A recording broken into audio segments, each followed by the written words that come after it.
updates and interviews. The only way is the right way, I might say. Nobody doing it better, y'all some lightweights. Malik Wright, up all day and all night, pushing all the buttons up to something till it's alright. He looking at it from all sides and angles. Got a stripes on his body like he played for the Bengals. Oh man, there's no one discussing it. They came, they stayed, they either did it or done it. Man, I love it, cause all they ever do is win. So kick back, relax, the TWSN. Shout out Young Swish.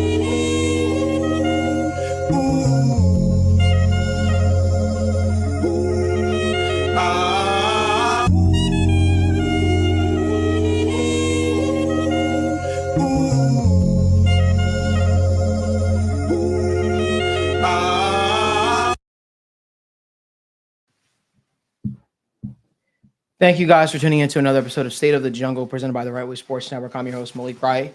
Joined by my co-host, as always, we've got Evan, we've got Daniel, we've got Logan, and we've got a jam-packed show. A lot of stuff to get into, but before we do, make sure you guys do us a huge favor. Give this video a like, subscribe to the YouTube channel, turn on post notifications so you never miss when we go live or when we upload content from the TWSN studios. Boys, the Bengals finally bounced back, and they beat the New York Giants in MetLife Stadium. In what was a game that was, just to be completely honest with you, was a little bit too close for comfort. It was a game that we probably felt like the Bengals should have won going away, especially without Malik Neighbors in the fold. But the Bengals found a way to obviously make the game a lot closer than what it should have been. I have a lot of thoughts on it. I've kind of given my thoughts after doing the recap show. I've been under the weather a little bit, so I haven't been doing my morning show talking about it the last 2 days. But you know what? I'm back, starting to get back to full strength. I'll be back tomorrow morning at 10 a.m. talk more things through. But I want to give you guys an opportunity to kind of really give your opinions on the Bengals' closer victory over the Giants than what the final score said. Logan, what were your thoughts? Yeah, man. At the end of the day, we've come on these shows multiple times this year and just complained and complained. And yes, we still got plenty to complain about this week. But we won. So the complaints it just feels a little better than to complain about these things coming off of a win, because it doesn't matter how bad you played or how good you played. A win's always going to be better than a loss. Obviously, that's a very obvious statement. But at the end of the day, that's truly all that matters. Finding a way to win each and every week, no matter how you do it, you're always going to want to win. It doesn't matter if you win 2-0. You will always choose to win. And that's just how one of these weeks were for us. They at the end of the day, they really just – they needed to find a way. They found a way. It was great to see that the defense did what they did. And yes, I know the Giants were missing their running back. They're missing one of the best receivers so far this year in the NFL. But you play what's in front of you. And the Bengals defense played what was in front of them phenomenally well. And again, sometimes that's all you need to kind of jumpstart a unit. Yes, they've been playing great offenses so far this year. So when you face an offense that's not great or not supposed to be good, that's what's supposed to happen. You're supposed to almost shut them out. You're supposed to only give up 7 points. You're supposed to do those things. So it's good to see them kind of get back right on the track, regardless of why they might have, whether it was just because they were so hurt. Whatever it is, the defense played great. That's a building block. That is a huge thing. The vibes get a little better because of it. The defense is playing with a little less pressure now. They're like, okay, we can relax a little bit. Just everything's kind of slowly turning in the right direction. I think there's some things offensively, we could still nitpick, but that you're always going to be able to nitpick with the offense, but they're always going to perform up to a decent standard, 17 points against a very, very, very good defensive line. They made plays at the end of the game when it mattered, thankfully for once. And, there's a lot of things trending in the right direction. There's nothing to overly be excited about. I don't think there's anything overly to worry about this week. At the end of the day, like I said, a win is a win, and thankfully we are on the right side of an ugly win for once. Yeah, I think you put it well. That the point is a win's a win, and you desperately needed anything at this point. Yeah. And so, you celebrate the wins against the Panthers, against the Giants, the Raiders, whoever you get them from. Everyone matters right now. Doesn't matter how you get it. But with that context, we'll talk about, areas they can improve, what went wrong. And I think I do want to say that I don't want to be hypercritical of Zach Taylor, because Joe Burrow is top 3 in the world at his job. And I don't expect Joe Burrow to be perfect every single week. So I'm going to hold everybody else to the same standards, especially people who aren't, I don't think, the best 3 in the world at their position, even though I have respect for the successes that Zach Taylor has had.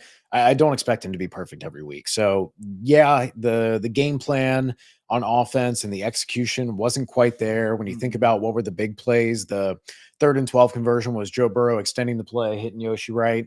The big play to Jamar Chase when he kind of did the curl and then leaked behind the man downfield. That's Joe Burrow extending the play and hitting a dot. The giant touchdown on man, that is Joe Burrow reading the field and making a play happen. So 3 of the biggest plays of the night on offense were Joe Burrow making the magic, right? Not scheme, not anything that was schemed up necessarily. And there were some plays that maybe didn't look perfect, didn't look right, but there were also a handful of plays that were schemed up well. Especially in the red zone, which was encouraging to see. So I do want to give him credit again. I'm not expecting anyone to call a perfect game. I understand the run decision at the end of the game to just run, and then try and kill the clock. I'm of the opinion that when you get the first down, you ice the game. So as much as you will definitely want to keep the clock moving, I think there's low risk ways that you can pass, like using play action, using boots, rolling out, using just an easy like 2-man levels concept, and then Joe Burrow can keep it and run if he wants to. I think there's ways to be cautious and aggressive at the same time there when you want to keep the clock moving, right? To where, okay, if Joe Burrow has to slide at the line of scrimmage, you get exactly what you got out of the Chase Brown run, right? So I think first down ices the game. You saw the Eagles kind of opt for the same strategy against the Browns where they did run, and then pass the ball, got the first down. The game was over, right? So ultimately first down, especially when your defense obviously played well that night, but we know their reputation this season so far.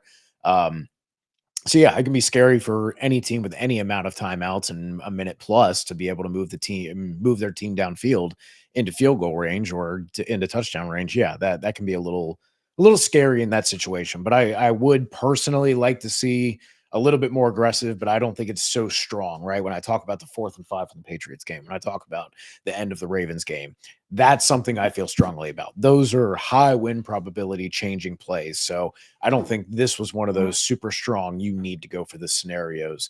And then, do you want to say something there? I was just say, like, it kind of felt like, I don't want to say that they were scared of the Giants pass rush, but they were kind of like, I think they respected being a it. little more, I think and you could definitely tell. did. You Yeah. could really, really, really tell. Not that you shouldn't No. do that or anything, but I just feel like you could tell way more than you probably should have been able to. That they were Right. pretty terrified of our defensive line, and it could be a pretty similar-ish play on this week. You know, it's a pretty similar sure. front.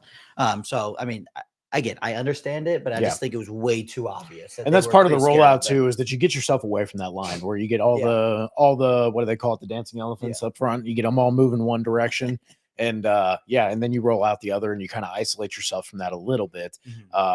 Easier said than done, and everything looks good on paper until you get out on the field and actually snap the ball. But and then on defense, I just wanted to bring up a couple standout things that I saw. Obviously, BJ Hill, props to you, man. I talked about how the interior of that Giants offensive line was a weak spot that needed to be attacked, and Sheldon Rankins and BJ Hill would have to step up.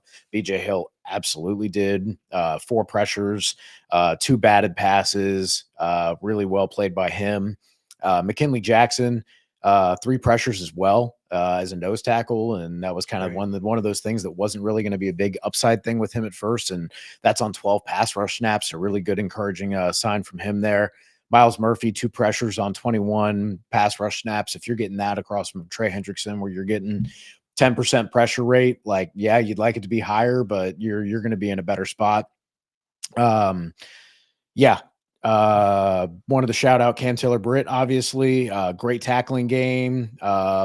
Was targeted a lot in coverage, only allowed 43 yards on 9 targets. So want to just give props to him there. He held out and did what he needed to do. Jermaine Pratt flying around the field, 4 defensive stops, 7 tackles. Good for him.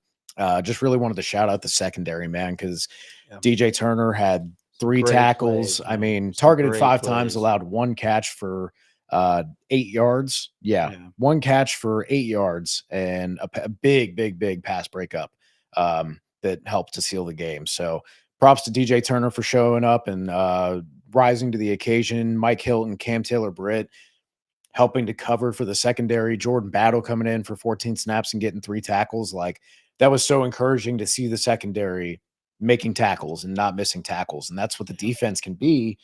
You don't even have to be forcing crazy turnovers or making incredible plays. You just have to be getting pressure from other guys not named Trey Hendrickson sometimes, and then have your defensive backs who are rallying to tackle actually make the tackle instead of allowing explosive plays due to misses and bad angles. So props to the defense for showing up. Offense a little disjointed, but fortunately it was at the same time that the defense and special teams were playing well. So props to them for making up for that. Logan, what would you say was one of the biggest concerns for you coming out of this game? I think I kind of alluded to it when we were talking there. It's just I don't want to say the play calling because that sounds so generic and it just sounds such like a broken record. But I'm going to go there because I still think it's a slight issue. Again, I think a lot of it went into maybe more of the preparation for the week. I guess that maybe that's more honing in on the exact reason. But again, they just felt like super, super, super scared of their offensive line of their defensive line. And the way they tried to combat that wasn't my favorite. We're a team that throws a lot of screens, these last 4 years. We didn't really do that too much. We didn't really kind of get to that quick passing game very well. It was just a weird flowing game. And a lot of that is because the defensive line was so good. And they are, and they're going to be treated like that each and every week. But at the end of the day, I just feel like the offense felt weird. It felt a little different than what it's been in the last few weeks. And again, at the end of the day, like I'm a big, teams have to also adapt to us, guy. Like, I'm not going to change everything just based on you. Like, I'm still going to do what I can to play to my strengths. I'm still going to do what I need to do. I'm going to put our players in the best situations week in and week out. And they have to adjust us sometimes. Yes, we got to meet in the middle sometimes. Yes, we're going to have to over adjust sometimes. But I just feel like they maybe overcorrected a little bit to the Giants and their offensive game plan. Again, I think that's a very picky critique, I'd say, but I think that's what I would say. What about you, Logan? I mean, what about you, Evan? Yeah, I'd probably say the same thing because this is not the first time we've run into this issue, right? If you remember playing the Titans, playing Baltimore when they were a lot more of a pressure defense, these teams that use the simulated pressures that were using a lot of stunts and twists, the communication on who ends up rushing, passing things off has been an issue for a couple seasons now, and that's something that's just kind of persisted. And it's hard not to chalk it up to not playing together for a long time, and guys have kind of been getting signed and moving in and out of the lineup, especially due to injury and stuff like that. I think last season was the first time you actually got to have like all 5 guys together. And I don't remember it being as big of an issue last year as it had, but I don't think just adding Amarius Mims is really what made the issue. And maybe this was a special game where, because you're trying to put so much attention on Dexter Lawrence, who is still continuing his crazy tear when it comes to total sacks. But in terms of pressure, that sack was the only pressure that he got all game, compared to usually he can be a big time game wrecker, especially from the interior. So maybe you could argue that, they did shut down Dexter Lawrence, and maybe they put a little too much attention on that because Brian Burns and Aziz Ojulari just kind of picked up where they were coming off. And again, it comes back to just, they got in too clean constantly, where it was either Mike Gesicki's trying to block Brian Burns on the move, or you get these guys trying to pass off these stunts and twists, and they're falling over, they're off balance, and they're not ready for it. And the guards are oversetting compared to the tackles where they're at. So the angles on the pass offs are not right, and guys are just getting in way too quickly. I don't know what the solution is to that. And like I said, maybe it is just they were so worried about Dexter Lawrence that they were a little more vulnerable on the edge. I think that's something we'll have to see, because much like 3 straight weeks where teams used offensive linemen or tight end, I guess, in the Ravens case, where they did play action in the red zone and one guy's by himself in the tight end alignment, whether that was Isaiah Likely, whether that was the offensive tackles, whether that was Wanya Morris or whomever. That's going to be something teams look at on film and say, hey, we need to get pressure on Joe. He's willing to stand back there and try and create and take sacks sometimes. Like, let's do exactly what the Giants did. And let's go ahead and let's put the pressure on them to communicate. So they're going to need to figure things out, because I think you're going to see teams probably like the Raiders, like the Browns, trying to utilize that, especially as they're trying to find a way to create a splash play. Yeah, I guess my thoughts on the game. Obviously, we were there, and it was very, very awesome experience. I'm glad to be a part of, the entire trip. Um, when I look at the game in general, I think going back to what Logan said, you got the win, and that's what we discussed in the post game show. Is at simply it was, hey, whatever we want to discuss, whatever takeaways. In my opinion, that game was an end all be all. If you lose, some shit shakes up. And if you win, you push everything along another week. And that's kind of my thoughts on that. And when we discuss this team, I think it's important to discuss what's the end goal. In my opinion, the end goal is to make the playoffs. I think once you make the playoffs, everything is a clean slate. And that's how I'm looking at the season. That's how I'm looking at the next 4 games. And when I look at the Giants game, there was a lot of things I didn't like. But we also look at the positives. We saw a lot of people on social media immediately after the game blaming the Bengals offensive line. And yes, the Giants defensive line did a great job, but does that mean the Bengals offensive line sucks? No. Amari Mims, and shout out to, I forgot who it was, but some of the people on Bengals Twitter were, showing the bright spots of Mims, and Mims really only had that one bad miss, and it wasn't even his fault. So I think that looking at the positives of this team all around, I think you're glad you have Joe Burrow. I think I hate to say it, but he is still, in my opinion, the best quarterback in the NFL. He's playing like the best quarterback in the NFL. And when you look at the other pieces around them, T. Higgins has stepped up. And discussions in previous years where, hey, shit, T. Higgins isn't on the field. Shit, is T. Higgins that guy? Is T. Higgins still good? T. Higgins is being a very damn good wide receiver, too. He is out targeting Jamar Chase on the first read for Joe Burrow. He is the guy that Joe Burrow is consistently looking at on the first read. And when I look at just all around how this offense is humming, in my opinion. Yes, this game wasn't the greatest. 17 points. How is it humming? No, obviously this one game, but I mean, you look at the previous weeks. I mean, they were putting up 35, 33 against a porous points. Giants secondary. They Of failed. course. They put up 17 points. I wouldn't say the offense. Okay, the offense wasn't necessarily humming in this game, but it still looked good. And I think No, it that didn't. you don't think the offense looked good at No, all? I don't think it looked good. It looked one-dimensional. They couldn't get the running game going. I thought at the end of the game they got the running game going a little bit. I don't think When the they offense had played the game terrible. in hand. Yeah. They had Zach Moss fumble the ball, Chase Brown fumble the ball. Oh, I would agree Joe with Burrow that, but I scored also on a broken play, Yeah. which was great by the offense taking advantage of it. But Yeah. I wouldn't classify the offense as humming. I disagree.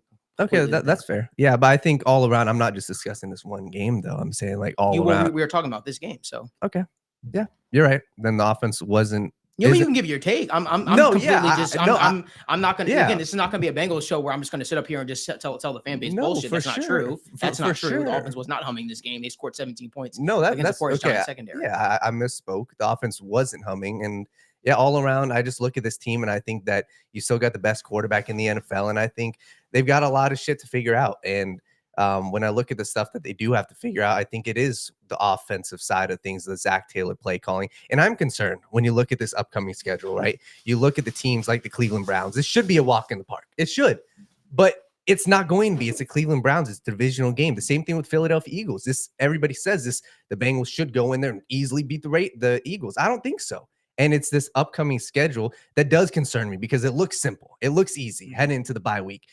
But that's where I'm concerned with this team is, hey, in order to make the playoffs, I believe you have to win 4 out of your next 5 divisional games. That's what I believe. And it looks like it's doable. The Pittsburgh Steelers have a lot of their issues right now. Russell Wilson, who's going to be the starter? As all Pittsburgh Steelers fans are going crazy. And it looks like that should be a walk in the park. But how this Bengals team has consistently performed, they tend to split some of these divisional games. So when I look at, the upcoming future, in order to make the playoffs, you have to win 4 of the next 5 divisional games, or you have to go on a stretch before this this bye week. So all around, I think that this team is definitely improving. The record isn't great, and it doesn't look so hot right now, but if you can go, and it is a tall task, but go undefeated heading into the bye week, or at least go win the next 2 games, then you're at 500. And then you can at least look at yourself and say, hey, this is a team that we're confident in heading into the second portion of the season. So all around, I think that even looking at the defense side of things, I do still have some concerns. And look at, Trey Hendrickson really is this pass rush. And besides that, I like what Chris Jenkins showed. And I think that this defensive line is also getting healthy. But the same thing, this game didn't show me a lot on the defensive side of things. They showed the same thing they've always showed. It's, hey, they're an opportunistic defense. They are a team that takes makes big time turnovers in big time moments. But besides that, it's a bend but don't break type of defense. So I'm concerned about the pass rush. I think Chris Jenkins is a stud, and I'm just curious to see how they look. Not necessarily against the Browns offense, because to be honest, they better look good against the Browns offense, because every opposing defense has made this Browns offense look like trash. So that would be my concern. And they've got the running backs to do it. Jerome Ford, they've got Deontay Foreman. I don't know what Nick Chubb's health is looking like, if he's going to play. And that's really the pathway to victory. It's similar to the New England Patriots game, where we were saying, hey, what's the pathway to victory? Run the hell out of the ball. So I'm curious to see how the defense looks, but all around, I think the Bengals are in a much better spot than they were before. But like I said, it really is, hey, we're going to just push this along, and we'll see how they look this week. I mean, yeah, 2-4 is definitely better than 1-4. It's just a matter of if they can keep it going. I just personally, from watching that game, I walked away from that game feeling very dissatisfied. Dissatisfied. I'm sure. I was not content with it. Was not a convincing win. No, not at all. Because when you think about Kayvon Thibodeau being out, when you think about Malik Neighbors being out, and it really was a one possession lead the majority of the game, until obviously you had that broken play where Chase Brown scores for a touchdown. And obviously in track. And listen, I'm not here to complain about, a victory. And I don't want anybody to think that we are complaining about a victory. I know Logan had opened the show with that. We should talk about, we should be happy with a win. But at the end of the day, we're here to give analysis. We're not here to celebrate, and we right? have to talk more about it. And I don't want anybody to think, hey, I'm complaining, but just as well as we dissect the losses, we have to dissect the victories. You can love your life and find ways to improve it at the same time, right? Yeah. Like, you can be happy about the win, but also go, hey, and there's so much room for improvement too. Yeah. Like, it can be a positive spin. Like saying that there's ways that other guys on the team can improve. There's other ways that the coaches can improve. There's other ways that the health and the rotation can improve. Like, that's encouraging, like, that's not coming from a place of like, God bless, this sucks and they should be better than this. It's like, hey, they won. That's great. Like, but they could also be even better, which is awesome. I'll say this. Listen, I'll always get on here, and when I speak regarding this team, I'll, regardless of me having relationships with people in that building or in the coaching staff or whatever the case may be, I'll always call a spade a spade. Fact of the matter is, I think, and I'm not trying to say we're smarter than the coach, because we are not. But I will say that a lot of us watch a lot of film quite often. We also watch these games and so on and so forth. And what I can tell you is, I think everybody could agree that, hey, Jordan Battle should have been playing a lot more snaps than what he was playing. I think everybody could agree that Mims was going to be a rookie that was hard to keep off the football field, right? I think everybody could agree that we're looking at it and we're saying the areas of attention that we need to talk more about are the interior of the defensive line. We need to give Chris Jenkins more play time. And that's something that we started seeing going up and up and up more often. I'm just calling it like it is. Listen, I think it's easy for us to talk about it, mainly because we're not coaches. We don't have dogs in the fights. We don't have an ego when it comes to wanting to see said player. If you guys have noticed the last couple of weeks, I see somebody asking me in the comment section, they're like, what is it about Jermaine Burton? Jermaine Burton situation. What I will tell you is this. If you've noticed the last couple of weeks, I've stopped hammering that table for Jermaine Burton getting more play snaps. And let me just say this, because I believe in I believe in being fair to a player. I also believe in being fair to a young player, because that could shoot their confidence. And here's what I will say. Jermaine Burton not being active has everything to do with Jermaine Burton. It has nothing to do with people not wanting to see him succeed. He's got to get a handle on himself if he wants to find serious snaps. And I think the impact that we're hoping Jermaine Burton to make will not come this year. I'm just going to be honest with you. I think if we're expecting it, I think we should expect either he really gets it all and grasp it all maybe towards the end of the season. But I think you're much more looking like next season for a guy like Jermaine Burton. I think that's what you're looking at.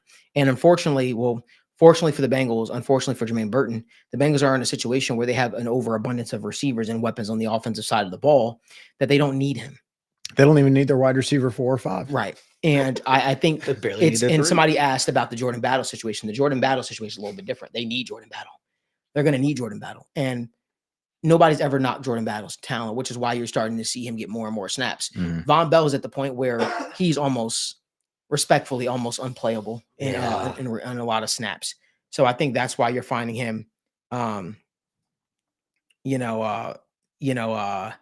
think that's why you're finding him, seeing him get more snaps through and through and through.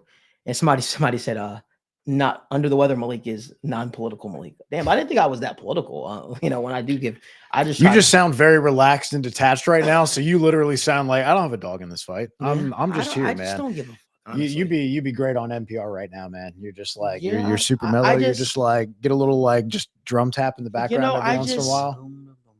One thing about me, man, we obviously had a suite at the Bengals Giants game, which was really awesome, and appreciate everybody for supporting and all the love that was shown on social media. I just think that, like, I'm at a point now where it's like, I think the Bengals organization appreciates my brashness a little bit more than some folks do.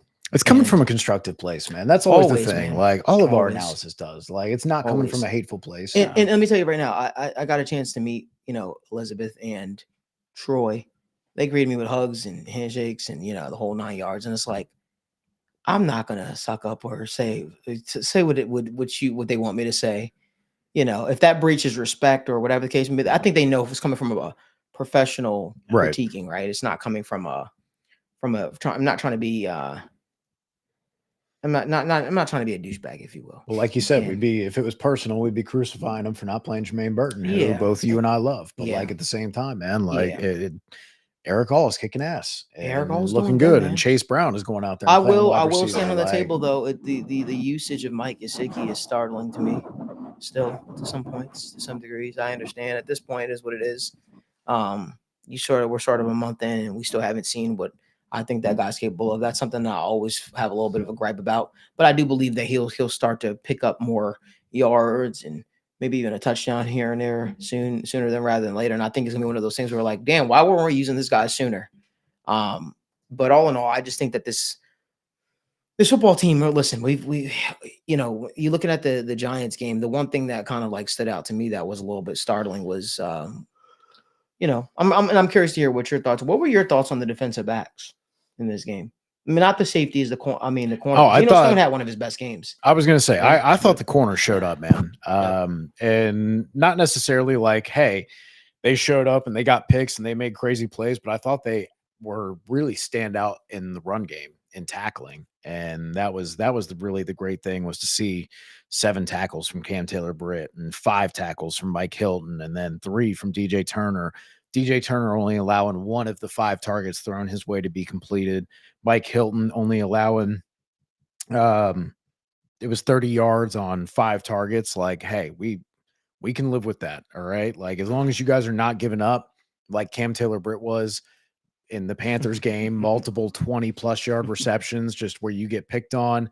As long as we're not having the Dax Hill and Geno Stone and Von Bell really bad tackling angles, like, again, this is what you got to be. Like, you don't have to be the best defense. You don't have to be the best safeties out there. You don't have to be the best corners out there. If your offense can play to its potential, you just have to be solid. And they were more than that. Both the D line, the corners, even Sam Hubbard, I know, talked about it and want to, give credit to Sam Hubbard. Like, he's been talking about playing through injury the first couple weeks and how he's starting to feel more healthy. Boy, And could you tell. that's the thing, is like everyone's looking at him, and because he was trying to play through it because you already have so many guys hurt. Oh, And so nobody knew He's about it. looked And he so ends up, much better. it turns out he has a grade 3 hamstring, which is hamstring injury, which is basically a small tear in your hamstring. And he's playing through it, which explains why he didn't have any explosion, why he looked slower than we were used to. And, he's getting healthier, and McKinley Jackson's out there now, and Miles Murphy's out there now, and Chris Jenkins is out there now. And it's, instead of relying on Zach Carter, who's not on the roster, and Lawrence Guy, who was on the street until a couple weeks ago, and Jay Tufele, who was also at one time on waivers, like, that's 3 practice squad waiver level players. And now you have real NFL defenders backing up real NFL defenders. Like, so I think that made just such a huge difference probably for the D line, for the linebackers, Sam and Trey probably felt fresher than they had in weeks and weeks, because we know they play 950, 1,000 snaps every season, and they're both getting closer to 30, and they're both banged up all the time. And so, like, any breather that we can give them for, hey, let's get a lead, let's get Joseph Osai and Miles Murphy running in there. Let's get Chris Jenkins and McKinley Jackson some snaps. Like, let's rotate these young guys in and get them ready for hopefully a late season push for the playoffs. But yeah, I just want to give props to everybody, because the defense did show up, and I want to give credit where credit's due, especially after we've fairly crucified them for their performances over the last couple weeks. Yeah, I think with the corner specifically, it was just, we've kind of talked about these last few draft cycles, how they've really focused on a lot of that athleticism at that quarterback position. I think this is one of the first games where you really, really, really saw that. Yeah. Cam Taylor-Britt, They were playing fast. Yeah, they were playing fast and they were playing good. But I talked about it last week's show. The Giants, they might not have the biggest, most well-known skilled positions, but they're all super athletic. And our corners' athleticism really shined through this week. We saw Cam Taylor-Britt make a great play on the ball. Got flagged for it, but that was a great play on the ball. DJ Turner's, I don't want to say game-saving deflection, but it was that big regard. time, yeah. It was a huge play with our athleticism is shining through, and it was just really good to kind of see them playing fast, playing athletic, see them playing free, and just making plays. It was just awesome to see. Yeah. So, it was a lot of interesting things to take away from that game. Before we jump into the next topic, which is obviously the Bengals take on the Cleveland Browns this week, who just recently traded away Amari Cooper. Do us a favor, give this video a like, subscribe to the channel, turn on post notifications so you guys don't miss when we go live or when we upload content. Listen, so the Bengals take on the Cleveland Browns this week. No Amari Cooper. This has been one of the Bengals' thorns in their sides, I would say, the last couple of years, is the Cleveland Browns. Really curious to hear what you guys' thoughts are on this upcoming game this week. Evan, let's start with you. Yeah, man. Deshaun Watson's pretty fucking bad, dude. Wow. Yeah, that's how bad he is. That was a nice way to put it. Okay. I'm gonna add some context on Deshaun Watson, and some of these you may have heard or seen. This is per my former boss, Austin Gale, formerly at PFF, now at the Ringer. Shout out Austin.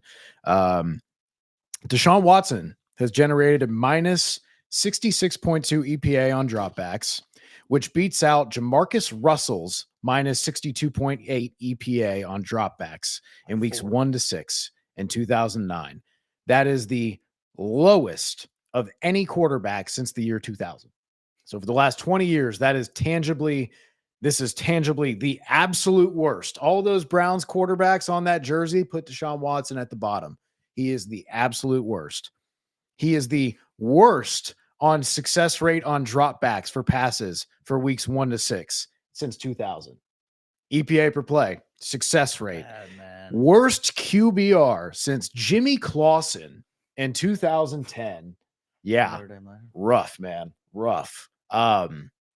Yeah, I feel bad when trying to do my prep for Know Thy Enemy. Quick plug, watch Know Thy Enemy, coming out on Fridays.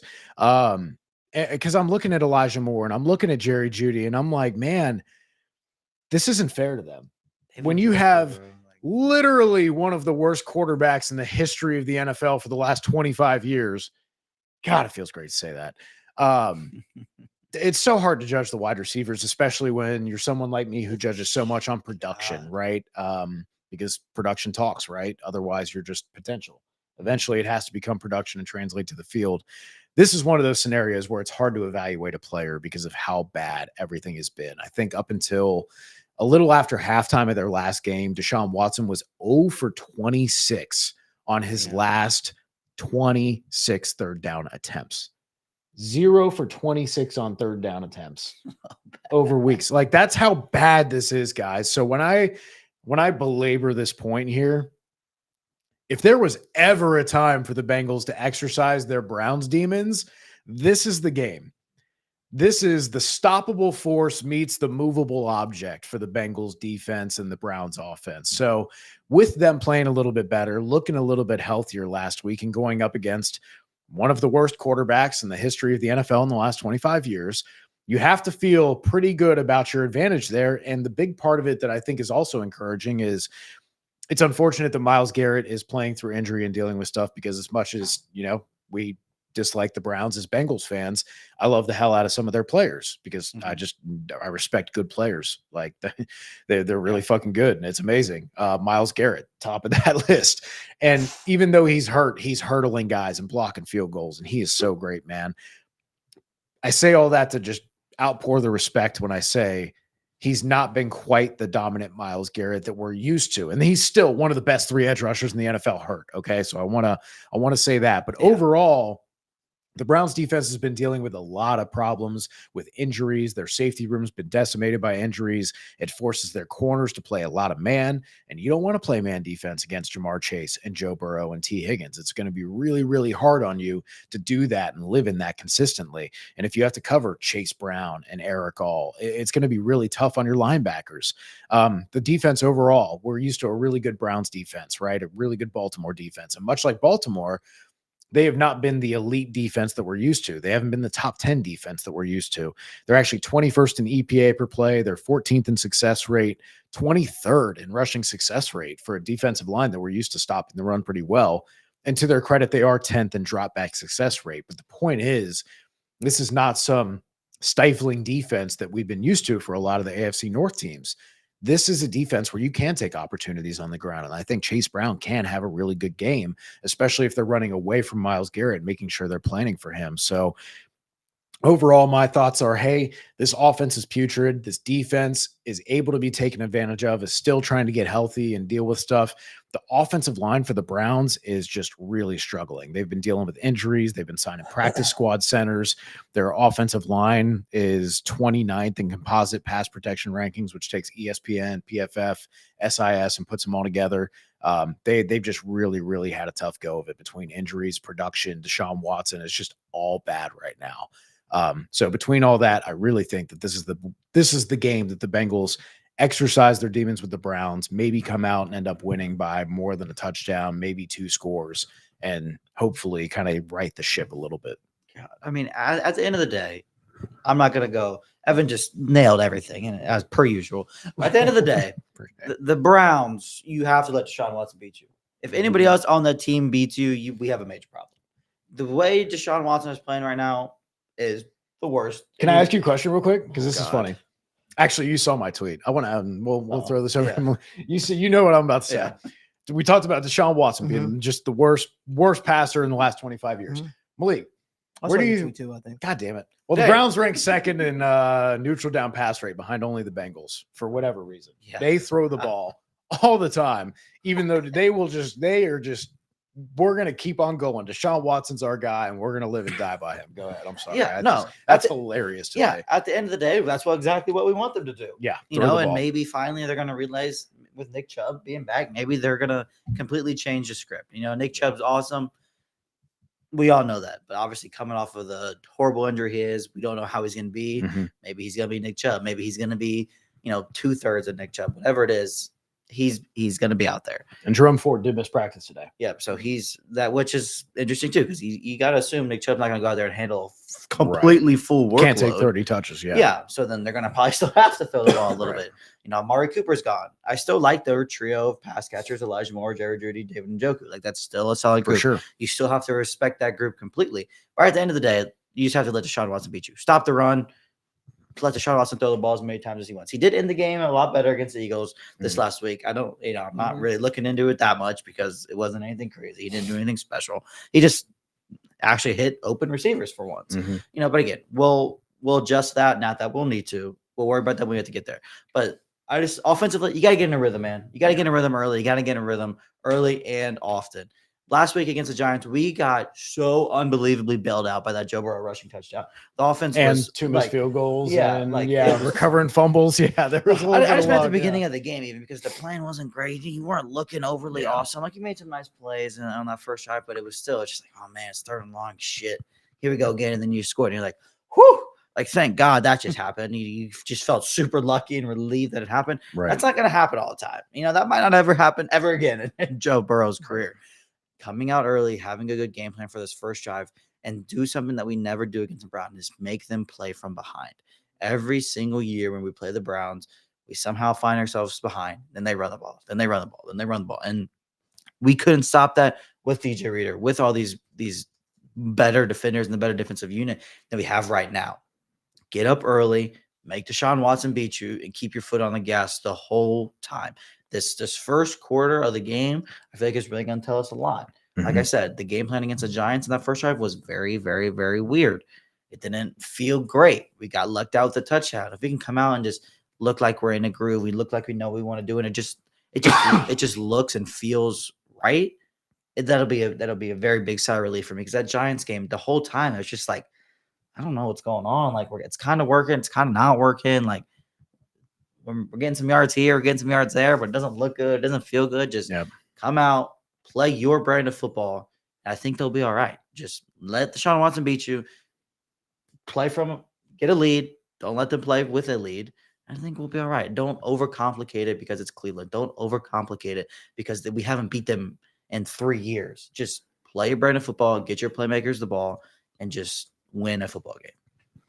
Yeah, I think when I look at this game in general, it really is going to be Deshaun Watson, and I think that's kind of how the route the Bengals have taken, is saying, hey, let the quarterback beat you, like Jaden Daniels, Lamar Jackson. Hey, let him beat you as a passer. And they did. Those people did. Yeah, and that's what you got to do with Deshaun Watson. I think that something we've seen from Deshaun Watson's pass against the Bengals, even the past 2 games, is, and this is something the Bengals have struggled with, is the rushing quarterbacks, and saying, hey, you're going to pick your poison. I feel like this poison, the Bengals aren't going to have to worry and say, hey, let's go drop 8. Let's go, change the picture on Deshaun Watson. So all around, this should be a walk in the park, but it's not like the Browns defense also hasn't been playing exceptional. You look at last week's game should not have been that close, but they got a blocked field goal. I believe they returned it for a touchdown.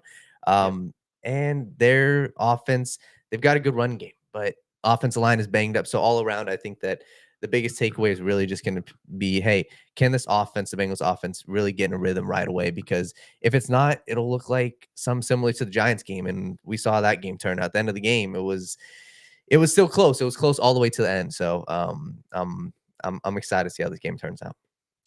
It'll be a tough game, as it always is with the Cleveland Browns. Browns have an underrated defensive line. It's gonna be one of those things where it's AFC North football, but the Bengals and Browns feel like they're just always, well, I should say the Browns always feel like they have the Bengals number. Kevin Stefanski usually is able to call a pretty pedestrian game, and it's enough to beat the Bengals sometimes. Hoping this time around the Bengals can find themselves having some success against them. Just a matter of it'll just be interesting to see what happens. Are they able to get their playmakers involved? Are you able to get Jamar Chase, T. Higgins, and the rest of the company involved? That's going to be the biggest thing. I feel like sometimes when they face the Cleveland Browns, they kind of get in their own way. They aren't able to make it happen. Sometimes it's just a weird spot for them. I wonder if they're going to be able to get the running game going against the Browns, though. I do wonder if they're going to be able to. I am just not in love with the Bengals' overall running game. Obviously, a lot of people have saw what Chase Brown did last week. He had a lot of success as well in the Panthers game. And I think a lot of people are kind of pounding that table for him to get more snaps. But I don't know. I just feel like the running game has left some to be desired. I feel like if you had a consistent running game to kind of work off of, it'll make life a lot easier for Joe Burrow and company. And it just hasn't been that. But I think the key to this Browns game is you have to earn the right? You have to earn the right to have play action. You have to earn the right to drop back and shotgun and put stress on the defensive back group of the Cleveland Browns. And, I think that sometimes the Bengals kind of get very one-dimensional against the Browns at points. And then they find themselves getting out of the game pretty early. And then once they're out of the game, the passers start to tee off a little bit. And then you allow the Browns to kind of control the clock. It's very simple when you look at it, when you actually think about it. It's very simple what the Browns want to do. The Browns want to make you play from behind, and they want to take the air out of the ball, and then they want to make you play catch up. Then when you catch up, guess what? They get the ball back. They take the air out of the ball. They're able to run that clock down. Damn, I was going to say score. mustard. Huh? What'd you say? I was thinking the same thing. Oh, okay, yeah, no. What? You said what happens when you catch up? I was about to say you mustard. Oh my God. As soon as but it is true. As soon as you start to catch up, you start to have a little bit of start to Mustard. have God, you start to have you start to have a little bit of false sense of confidence a little bit when it comes to the Browns, and the Browns kind of just stab you right in the jugular vein and take everything that you're working for. So I don't know. For me, it's very the Bengals really have to try to play with a lead. I think if you play with a lead, I think you force Deshaun Watson to be the signature of this game, right? And if you allow Deshaun Watson to be the signature of the game, at least the returns we've seen from Deshaun Watson this season, everything speaks to you feeling very, very comfortable in that situation, right? Now, who's to say Deshaun Watson is go out there and look like Deshaun Watson from old and have a retro performance, right? Because the Bengals have a funny way of making these quarterbacks look a lot better than what they are. I'll lose my mind. Yeah, so like it's one of those things where I feel like the key to this game is kind of getting ahead early, making the Cleveland Browns not play their style of Cleveland Browns football, and don't also get over like cocky, I guess, or don't believe that just because they traded Amari Cooper, some of these other receivers can't hurt you. And I think that's a true thing that could happen. So you have to stay within yourself and realize, okay, that everything that we want is in front of us, but the Browns are no team that you should sleepwalk over. The Browns are not a team that you should think that, hey, we're going to go out there and we're going to make quick work and make easy work. I still have a lot of respect for their defensive backs, Greg Newsome and Denzel Ward. I have a lot of respect for what that team tries to do a little bit. And I think that, I've said it before this year. I'll say it again. Don't be their get right game. Don't be their get right game. Because right now the Browns are reeling, right? You got Browns fans talking about selling off assets. You have Browns fans right now talking about, next season already. Don't be their get right game. Don't fall into that same trap that, oh, well, Amari Cooper's not there. Oh, who we got? Who do we have to go up against? Well, don't let a no-name guy or a guy that doesn't have a big name make a name off of you. Hey, you be good to Jerry Jeudy, all right? I'll be respectful to Jerry Jeudy, but Jerry Jeudy is what he is, respectfully. But listen, I like him. Listen, I like the guys. I got some crimson tinted glasses on right now. Man, I hear you on that. I love my guy. I just got to be honest with you, man. I just don't let those guys make a name off of you. Those are my thoughts. True. If you guys do us a favor, give this video a like, subscribe to the channel, turn on post notifications so you guys don't miss when we go live or upload content. Also, drop your questions down in the comment section. We'll definitely be sure to get to them. I want to get to some of our best bets for the Bengals versus Browns game. I don't know if usually me and Daniel kind of go off of this, and we still will. But is there anything that you guys like in this game that you're looking at? Logan, you see anything? I have to be honest. I haven't looked much. I think the trend in general. Chase Brown's been getting a lot of the work. We kind of just emphasized the run game and being able to run the ball. But I really like how I've been using him in the pass game the last few weeks. I think last week they went to him very early in the passing game. And I think that might be another trend this week when you have a defensive line that is so good, like the Browns is, similar to the Giants. You're going to hit a lot of checkdowns. You're going to draw a lot of screens with your running back. So even Zach Moss's line, they might be looking more of the pass protecting back this week. I like both of their receiving lines and reception lines. Neither of them can be very high. But historically we haven't played the Browns well. We don't have a lot of information about the past of guys who have done well or done anything. But just with what we saw last week, I think it's a similar front. The secondary in the Giants is much better. I think that can lead to even more work for the running backs in the passing game. Yeah, I think when I look at this game, I think there's a couple things I like personally. And I hate to say, I do like some things on the Browns side. When I look at the Bengals, and this is just my opinion with the player props right now, I think it's hard when you look at the different receivers like a T. Higgins, like a Jamar Chase. It's kind of hard to pick which one. So I think the only consistent thing that I really look at is a Joe Burrow, in my opinion, right now. I do definitely like his pass completions. That's something that has been a consistent trend against this, even against this Browns team. But it really is going to be dictated on how this game goes. I think the better thing, in my opinion, I would also be looking at I'd be looking at the over in this game. And surprisingly enough, yes, it's a divisional matchup, but I think the Bengals and the market is going to be down on how this Bengals offense looked on prime time.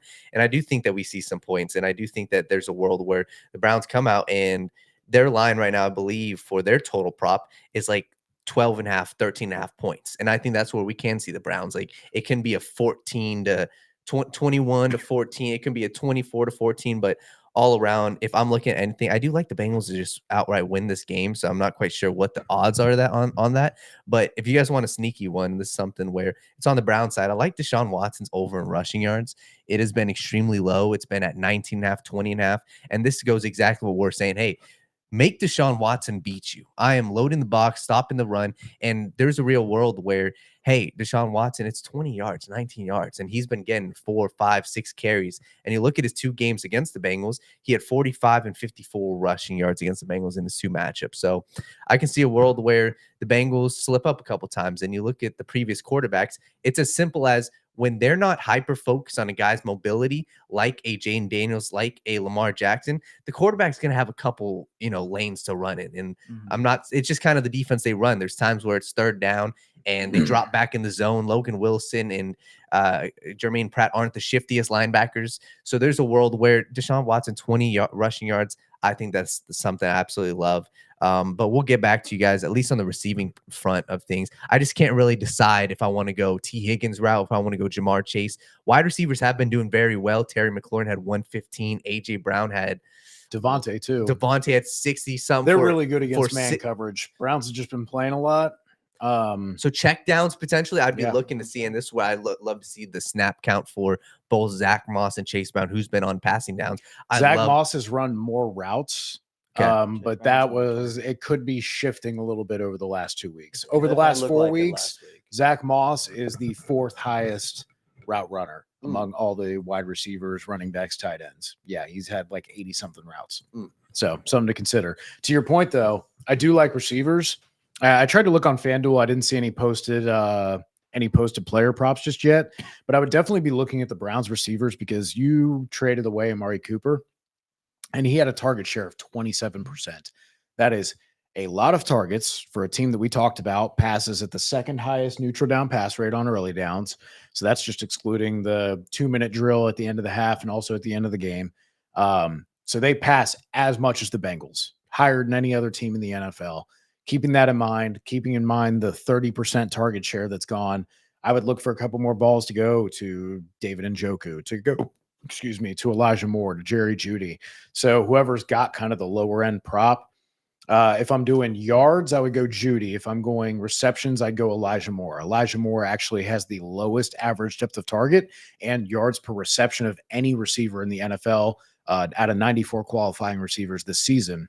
So he's getting a lot of the Wan'Dale Robinson treatment right now. So if you're going for receptions, I'm looking at Elijah Moore. If you're going for yards, I'd be looking more at Jerry Jeudy and David Njoku. Yeah, the whole Elijah Moore thing, they just don't really have a pass catching running back at all. So I think they kind of use him in that. They throw him in motion a lot and just hit him in the flats. Right. And even these orbits, these screens, he gets a lot of that work for them. Right. So that's another reason why I'd like that receptions total for sure. I like a Jamar Chase touchdown this week. I do. I think obviously the matchup between him and the Browns cornerbacks are always very, very fiery, if you will. They have good corners, man. Yeah. Denzel Ward, and then who's the guy from Washington? Martin Emerson. They got Martin Emerson Jr. No, who's the Washington? Come on, draft guy. Who's the Washington corner that they got a couple years ago? Yes. No, not Elijah Molden. Greg Newsom. Yes, Newsom. Yeah, I love Newsom, man. Newsom. Washington. Didn't he? Yeah. No, he didn't. Greg Newsom. He went to like Northwestern or something. He went to Northwestern. Is that what it is? He went to Northwestern. Yep, it was Northwestern. You're right. Sorry. Come on. Come on. God. It was purple though. Yeah, it was purple. Same It was thing. purple and white. Yeah, same. Yeah. But yeah, no, Greg Newsom. He's good people, man. He's good, very good corner developed. Yeah. So props to them. They do have a good secondary. I don't want to. Yeah. I know I said they didn't have the defense that we're used to, but they do still have some good players for And sure. JOK is a pretty fun line. JOK is really He's a fun one. He's a fun Swiss Army Yeah. knife, man. He doesn't get enough credit for how good he is for sure. Yeah. If you guys could do us a favor, give this video a like, subscribe to the channel, turn on post notifications. Obviously, when Friday's shows come, I'll have more of my favorite bets that I like for this upcoming game. This is the part where I want you guys to start to drop some of your questions down in the comment section. We get to them. We ask if you drop your questions down in the comment section if there's anything that you guys want us to discuss, or maybe you just have some comments and thoughts on how this Bengals team has looked recently. This is the part where we start answering. So, Daniel, floor is yours. Yeah, so I want to start off with one. This was one I saw Bengals Twitter was going crazy about it. Yes, it's a hypothetical. I want to get you guys' thoughts. So the whole Max Crosby thing, and yes, it's hypothetical, and this is something, in my opinion, it's not going to happen. But I want to get to what's your guys' thoughts on the whole Max Crosby thing as a should they and as a would they actually do it? Probably no to both. I think at the end of the day, if they're making a trade for somebody, it's not going to be over for an uber expensive pass rusher. It's just not. Like I don't think anybody really thinks it's realistic, obviously, and that's why I said for the should they, I said no to both, just because you put yourself in a real big pinch there. You can still upgrade your pass rush, which would be awesome, without getting a Max Crosby. You know what I mean? Obviously, that's top of the line. That's one of the best edge rushers in the league. There's plenty of other ways to get better, and obviously, yes, you always want to shoot for the best, but you also have to be realistic about money, the future, and so many other things, and just how we operate and everything. There's just nothing that points to that ever becoming anywhere near reality. Yeah, agree 100% there. That's all you really need to say about it. So I want to get you guys' thoughts.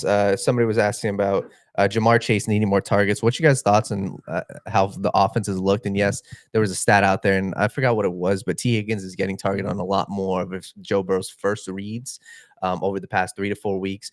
Do you guys feel like Jamar should be getting more targets? And what's your thoughts on the overall usage of Jamar in this offense? It's I'm a little conflicted because at the end of the day, you never want to force targets to anybody, no matter what. And I think T is out targeting him on first down reads because of the attention Jamar Chase gets pre-snap. T. Higgins isn't going to get that attention on pre-snap no matter how good he is, just because we have Jamar Chase over there. So it's very early. Joe's going to check to T. He's going to be in single coverage most of the time, or he's going to just be on the side of the field that has less attention to it. It's an easier pre-snap read. It's an easier pre-snap throw. It's just very easy to kind of determine I can throw it to T. Higgins right now. And then once, T's not there, and then he knows he's got Jamar Chase on, the broken plays, the free plays. He's got that chemistry with Jamar. So I think that's why he kind of tends to go one to the other. But at the end of the day, too, they use Jamar Chase as a decoy sometimes on some of these routes. So it's not really like Joe knows how much attention he's getting. Yeah, I think there's some more creative ways they can get Jamar involved. They've been moving in the backfield a little bit these last couple of weeks. They've been taking shots with him. Maybe you can do some of that stuff a little more frequently, whether it's just get him a jet sweep. Get him a screen, get him a handoff. You know what I mean? Just get him anything. You can probably manufacture a few more touches for him. But I mean, no real complaints. I think Joe's distributing the ball well enough for the offense that's been put out there. We're 1 week removed from him having 12 targets. So Look, Garrett had 23 a couple of days ago, if you extrapolate it right now, on his per game average, over the course of the season, he ends up at 116 targets. He had 123 his rookie year, 127 the year after, 140 last year, which was just crazy when he was getting targeted, literally force fed, just a bunch of screens and everything. I think we'd be more concerned with getting quality targets because that's what he's getting. That's what I was going to say. When you say you want more targets, okay, so more screens at the line of scrimmage, is that going to make us happier? Because these downfield throws, part of the reason that the initial read is not necessarily with Jamar is because Joe sees the double coverage, because he sees the shading over top and underneath or inside and outside. And so he knows that's not where my matchup is going to be on this. But I think you have seen him say, hey, in these instances where I do get one-on-one coverage, where they do go single high safety and they don't roll to Jamar, I think we've seen a lot more opportunities of him dialing in on Jamar in those chances. But I think that's good because that shows growth, that he's not looking solely at Jamar, that he trusts other guys to make plays. And I think by the end of the season, you'll see right now they're going after Jamar. They're saying, beat us with other guys. We don't believe that you can do it. They can only continue to beat you with one-on-ones with T. Higgins for first downs over and over again before finally you're going to have to adjust, right? You're not going to be able to let Eric All and Chase Brown and Mike Gesicki and Andre Yoshivas and T. Higgins all just keep chewing you up because you're trying to double Jamar all the time. So I think by the end of the season, I think you'll see second half of the season, he probably has a bigger target share because I don't think defenses will be able to attribute so much attention to him without compromising things other places on the defense.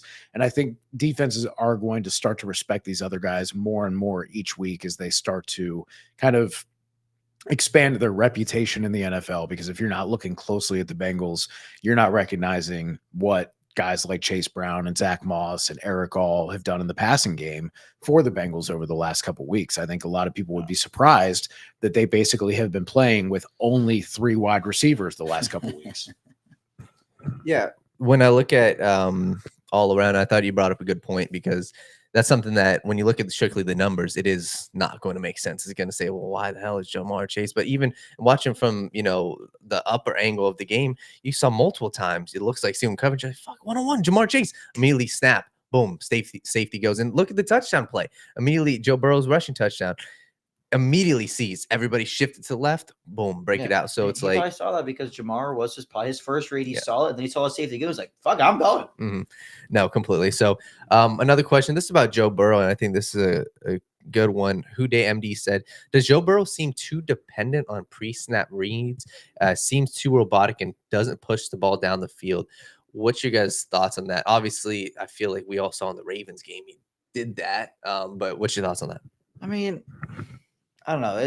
I don't want to say he's not necessarily throwing the ball down the field because, like you said, he has done that.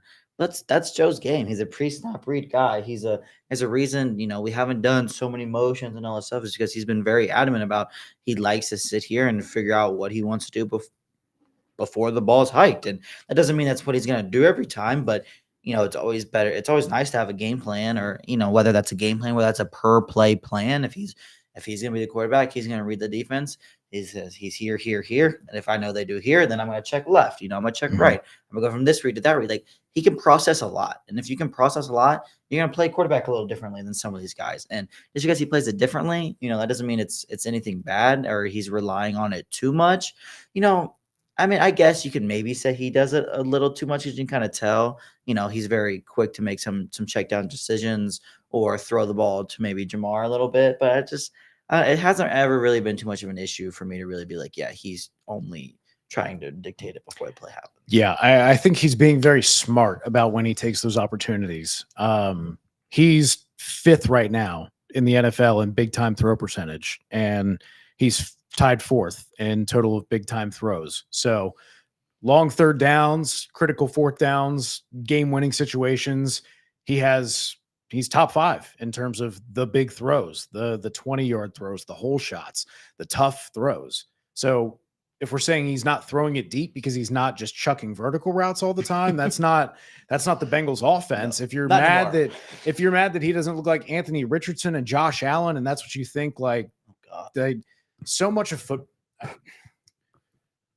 He looks like Anthony Richardson. I want to say that we get caught up so much, and this is part of us for driving the conversation around explosive plays because we're talking about plays of 10 plus yards, right? Not 30, 40, 50 plus, because when you look at the plays that are 40 plus yards every year, it's like 1% of all NFL plays. Most of them are between the 10 and the 20. And think about Tom Brady. Was the problem with Tom Brady and playing him that he would chuck it deep all the time and you just couldn't do anything? No. The problem with Tom Brady was he would drop back and he'd know where to go with the fucking ball all the time. And you were so goddamn frustrated because he just knew where the hole was in the defense, because he'd get the ball out before you could even get to him on the pass rush. And you're going, what do we have to do to fucking stop this guy? What do we have to do to even bother him?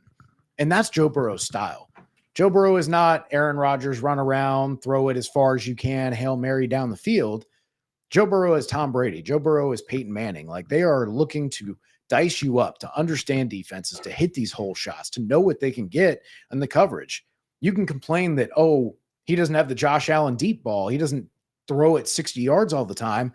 But I'll tell you what, he made the play on that 40-yard run that he had for the touchdown because of his pre-snap awareness, because he didn't even get to the back of his drop before he already knew I had man coverage and the safety turned that way and I'm gone. He made it 2 steps into his drop before he was already going. That's because he was that smart. And it's not a touchdown if he doesn't do that. So does he get big plays in the sense of like, oh, he's throwing 60-yard just corkscrews all the time? No. But even though he's bottom 10 in average depth of target, he's still got the big time throws. He's still winning games. He's still one of the top 3 quarterbacks in EPA and success rate and PFF grade and QBR and whatever metric you want to use. So I think saying he needs to change anything that he's doing right now is probably a little foolhardy. I think you just let him go do his thing because he's doing it. Let Joe Burrow be Joe Burrow, in the words of Evan. Hope y'all know I'm more quiet this show. If you noticed that, and the reason being is someone put in the comment section the other day, kind of got under my skin. He was like, "Man, we love Evan." They said we love Evan because we don't got to deal with someone rambling. They said I ramble quite a bit. They said rambling, ego filled, who talks over people. So I said going forward, I'm gonna be like a point guard. That's a hefty comment. I said, damn, somebody got some pent up aggression towards me. I will never forget the name. They left you that 1-star review, man. Yeah, man. I was like, damn. I thought you're. That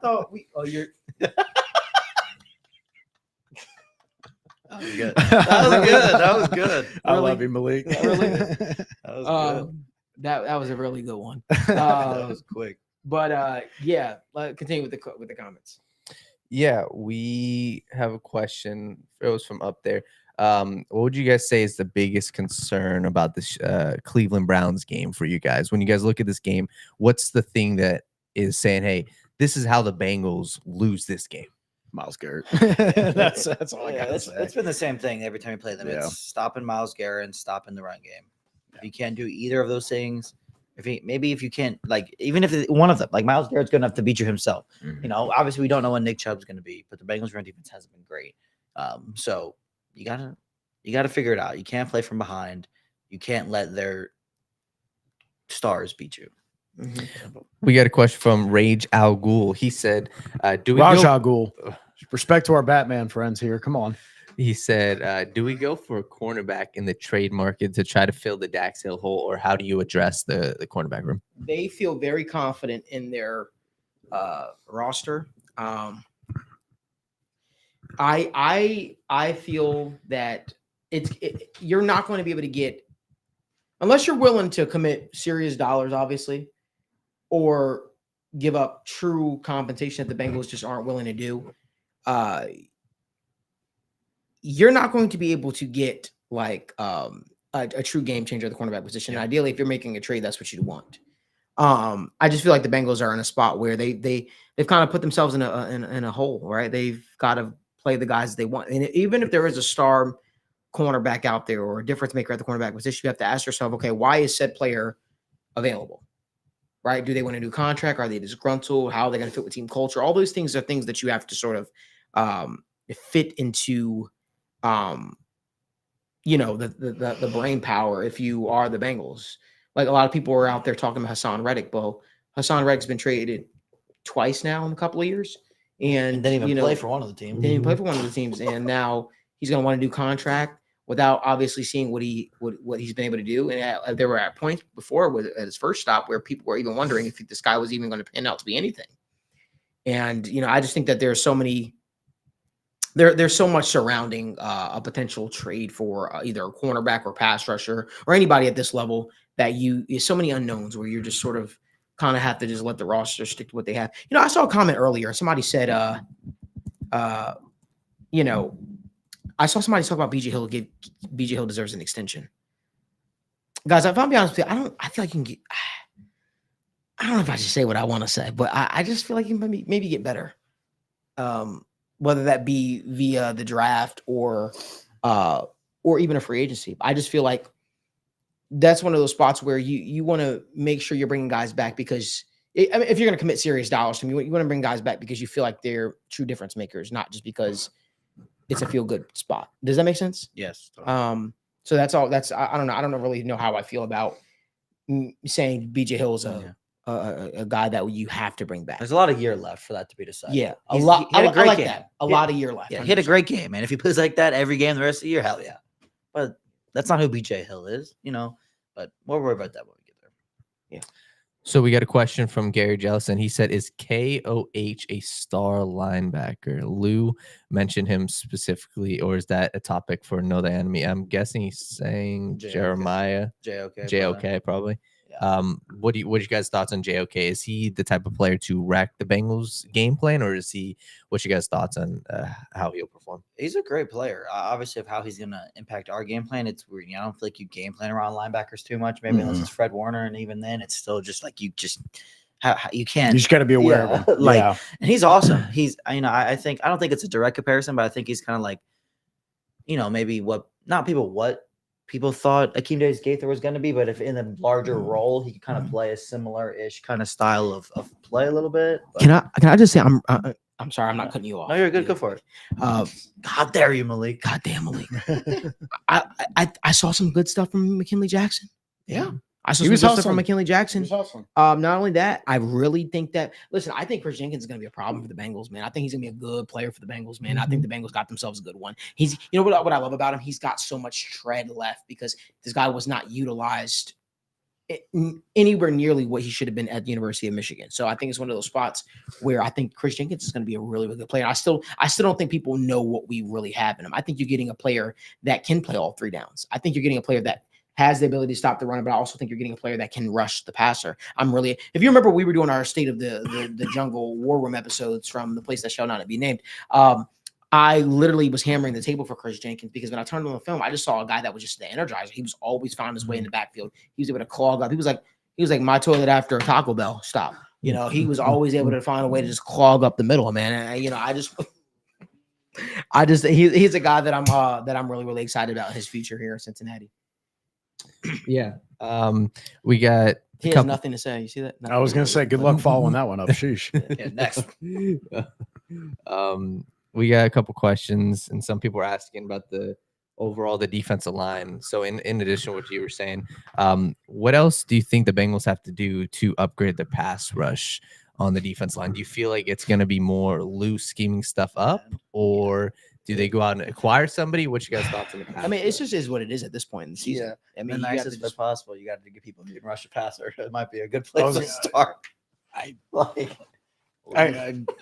It looked a lot better last week. They got 28 pressures on Lamar and only sacked him once. Like I again need to I need to reiterate that is absurd. Like a sterling top 3 pressure to sack rate is like 10%. Like to have a 3% sack rate is absurd. So like that's an outlier. I don't think he needs to send the house blitz all the time. No. And I don't think he wants to either. They did a lot more of just kind of static drop back stuff last week, but because BJ Hill and Trey Hendrickson and McKinley Jackson and Miles Murphy all found ways to get timely pressures, they weren't dominating the game per se, though I think BJ Hill had his moments. That's all you need from them. They don't need to be the best defensive line. I think if we're hoping for improvement, I think you just say, hey, Miles Murphy is fully healthy and gets more than 20 some odd 30 snaps. And then McKinley Jackson also starts to get more of a role, and Chris Jenkins starts to, it's going to have to be one of the rookies or Miles Murphy taking a step forward, because I don't see anyone else stepping up and doing something other than if Sheldon Rankins doesn't just keep being asked to basically nose tackle and 2-gap. Yeah. I mean, at the end of the day, like I said, yes, we have Miles Murphy and, Sam Hubbard and some of these guys, but none of their strengths were ever supposed to be rushing the passer. Joseph Asai is probably the one dude that was brought in with that specific skill set in mind. I think Miles Murphy is going to be a good football player for quite some time, but his strength is he's never going to be an amazing dominant pass rusher. That doesn't mean he's not going to be a good football player, but it's really hard when you don't even have like those, those pass rush specialists at the, the end of your depth chart, that we talk about, that just, he can come in and he's just going to be athletic, get to the quarterback. That's how Bryce Huff made his money. It's how he's made his career. You're not going to see that man on first down. You're not going to see that man on 3rd and 1. You know what I mean? But when it's time to rush a quarterback, he's going to go hit the quarterback. And I think the Bengals don't have any of those guys necessarily right now. That doesn't mean that they don't have people that can do it, but it's you got to get a little more creative, I think, when you have the more of those kind of all-around guys and the pure pass rush guys. And I think Luke can probably do a little bit of a better job in that category. But also, our guys just got to win more one-on-ones. They just have to. Yeah. Michael Ruffin, 190, our guy, he said, and this is obviously more off-season talk, but who do you guys think it gets extended? I don't think it has to be one or the other. He said Trey Hendrickson or Mike Hilton. Mike Hilton, just to add one thing, he's looked good recently. Not necessarily, mainly as a chess piece and in the tackling and in, coming off the edge and being the extra man. I think that he's been very good. So what you guys' thoughts? Should Trey and will they extend Trey / Hilton? I think that Trey Hendrickson is much more important, respectfully, than a Mike Hilton. Obviously, the Bengals don't really like to extend or haven't extended a lot of guys unless they've really proven themselves at, into their 30s. And I think Trey Hendrickson is performing such at an elite level still that Who's the other edge that you feel good about after Trey Hendrickson next year? Not on the roster. Right. How many Well, corners do you feel good about after Mike Hilton? If Dax Hill's healthy, like, Dax Hill, DJ you feel like you're Yeah. getting a 31-year-old Josh Mike Allen. Hilton. Yeah. Like, you've got Josh Newton, you got Mike Hilton, you got Jalen Davis, you've got Dax Hill, you got DJ Turner, you've got Cam Taylor-Britt. Like, we can't do that with the edge position. Not right now. I love Cam Sample. I'm not going to tell you he's going to be able to start. He's a great What rotational about Raymond guy. Johnson back in the Cedric building? Johnson is not just going to come out and be that guy, I don't think. Like, it was kind of disappointing to see him be inactive. Yeah. But Raymond Johnson back in the building. Did you see that? I maybe who's the He's just ignoring it. no, I was about to say who's the Devon Shaw Maxwell? Is that maybe guy. Devon Shaw Maxwell is the guy. Maybe he's the guy. I don't know. Maybe Zach Carter comes back and plays edge instead of defensive tackle. I don't know. But yeah, it's the drop off between Trey and the rest of the edge room is so steep compared to Mike Hilton and the rest of the corner room. We got a couple questions about the safety room. People are asking, should they keep Geno Stone and also Tyson Anderson? Do you guys think that he should be playing free safety more? And that's from Michael Ruffin and also Cheeto or Chris Zito. Man, the thing with Tyson Anderson is, not that I feel. I mean, like at this point, he's just not probably ever going to play safety for us ever. And I feel kind of bad because he. Well, yeah, but I feel kind of bad because he played well in that preseason a couple years ago, Mhm. really well. And he tore his ACL, and then we signed all these safeties. We drafted safeties, and he's found a home at being a phenomenal special teamer, Mhm. which is an awesome role to have. But in terms of just playing safety, I don't know what we're struggling to get Jordan Battle on the field, and that's something Mhm. we've complained about every game this year. And I it sucks that Tyson Anderson never really truly got that shot to do that, but I just don't really see how it happens anymore. Yeah. And it sucks, but sometimes that's life for you. Let's get to one more question before we head out of here. Yeah, we got a question from Houday MD saying, why is Sheldon Rankins being asked to 2-gap?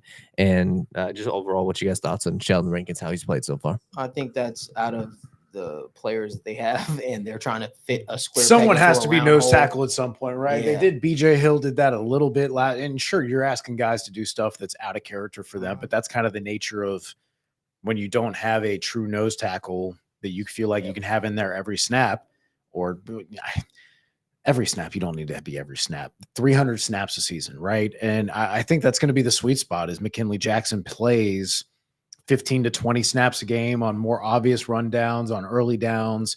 And then you bring in Sheldon Rankins and BJ Hill on, second and third and say, hey, if you're going to run, like, we'll hold up with Chris Jenkins and Sheldon Rankins and BJ Hill. And sure, we're undersized, but we'd rather do that and have the pass rush juice. And someone's just going to have to eat the double team. And, sometimes it'll be BJ Hill, sometimes it'll be Sheldon Rankins. But, I do feel encouraged that no matter who that is, the other one is still a capable gap penetrator to where you don't have necessarily the obvious Zach Carter that they can just leave one-on-one that will literally never win a pass rush rep. Yeah. So I know that we're we're kind of not complaining about the defensive line, Right. kind of complaining about the defensive line. No, but we're analyzing. We're it analyzing. It is what I was going to say about the pass rush and everything. We're complaining a little bit, but they need to be better. Right at the end of the day, it's nice to have.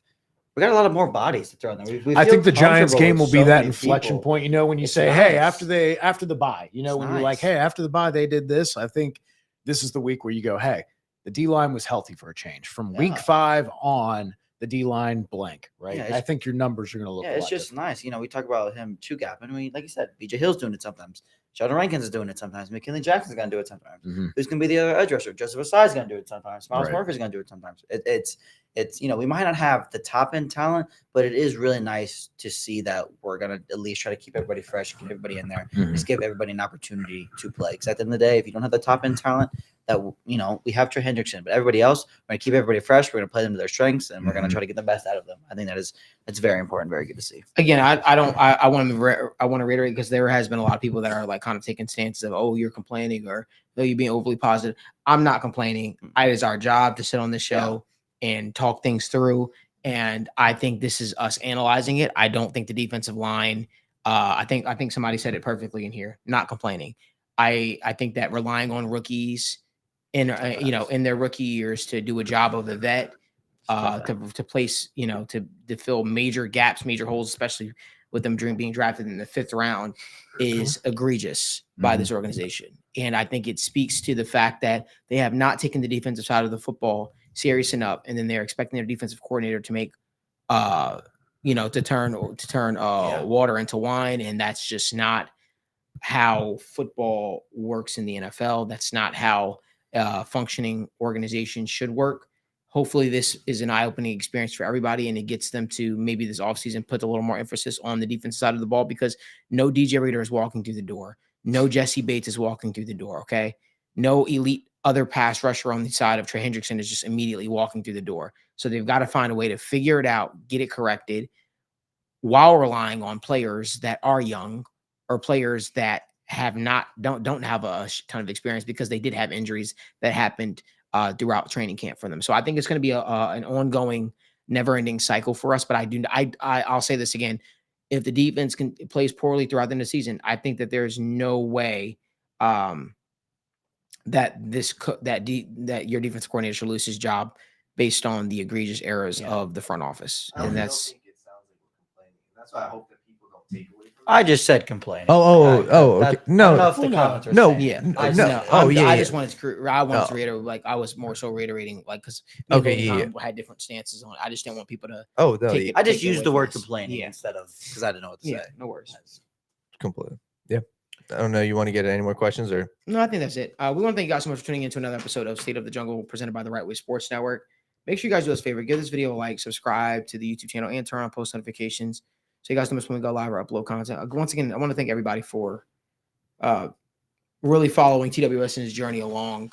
Obviously, since we embarked on this journey back in 2018, and since we really reestablished ourselves earlier this summer with us, we will be doing more giveaways for the entire fan base. We'll be giving away 2 tickets to every Bengals home game the rest of the season, including playoffs. If the Bengals make the playoffs, Including playoffs. So we want to thank you guys so much for tuning in, and it was really cool, man. We had Elizabeth Blackburn pop into the suite, which was pretty cool, and we had Bengals Jim Houday, a bunch of other stuff, a bunch of other people pop out, which was really, really awesome. It just really speaks to the full culmination of everything that we've worked towards, and the writers, the amazing writers here at TWSN, in the leadership team here at TWSN. Obviously Daniel and I, we kind of Kick ass. I won't say, I don't know. I will. That's fine. But I appreciate you, man.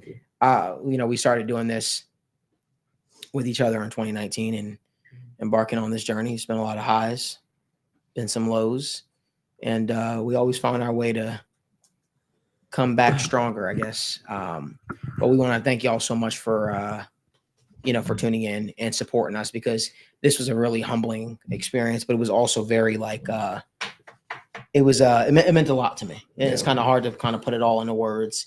You only get to do, the first thing like that one time, you know what I mean? And it was just important to kind of just sit back and really, really appreciate everything that we've